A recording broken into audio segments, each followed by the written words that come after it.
வணக்கம். தமிழன் செய்தி காலம். சீர்காழி அருகே திருப்பங்கூரில் ரூபாய் 3,20,00,000 செலவில் அருள்மிகு சிவலோகநாத சுவாமி திருக்கோயில் திருமண மண்டபம் தமிழக முதல்வர் மு.க.ஸ்டாலின் காணொலி காட்சி வாயிலாக திறந்து வைத்தார். திருப்பங்கூரில் நடந்த நிகழ்ச்சியில் மாவட்ட ஆட்சியர், எம்எல்ஏக்கள் பங்கேற்றனர். மயிலாடுதுறை மாவட்டம் சீர்காழி அருகே திருப்பங்கூரில் நந்தனாருக்கு நந்தி விலகிய சிவலோகநாத சுவாமி திருக்கோயில் அமைந்துள்ளது. இக்கோயிலில் சைவ சமய குரவர்கள் திருஞான சம்பந்தர், அப்பர் மற்றும் சுந்தரால் தேவார பாடல் பெற்ற தலமாகும்.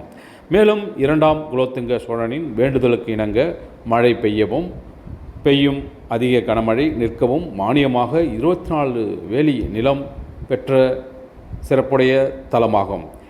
இத்தகைய புகழ்பெற்ற கோயிலில் இந்து சமய அறநிலையத்துறை சார்பில் அனைத்து வசதிகளுடன் கூடிய திருமண மண்டபம் ரூபாய் 3,20,00,000 செலவில் கட்டப்பட்டு பணிகள் முடிவடைந்த நிலையில் சென்னை தலைமைச் செயலகத்திலிருந்து தமிழக முதல்வர் மு.க.ஸ்டாலின் காணொலி காட்சி வாயிலாக புதிய திருமண மண்டபத்தை திறந்து வைத்தார்.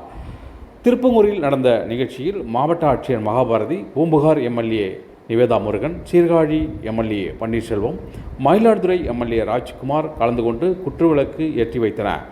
இந்த நிகழ்ச்சியில் மாவட்ட அறங்காவல் குழு தலைவர் சாமிநாதன், இந்து சமய அறநிலையத்துறை இணை ஆணையர் சிவக்குமார், உதவி ஆணையர் ரவிச்சந்திரன், செயல் அலுவலர்கள் வெங்கடேஷ், முருகன், அன்பரசன், திமுக ஒன்றிய செயலாளர் பிரபாகரன், மாவட்ட கவுன்சிலர் விஜயேஸ்வரன், முன்னாள் ஊராட்சி தலைவர் விஜயகுமார், ஊராட்சி மன்ற தலைவர் மாலினி மற்றும் அனைத்து அரசு துறை அலுவலர்கள் கலந்து கொண்டனர்.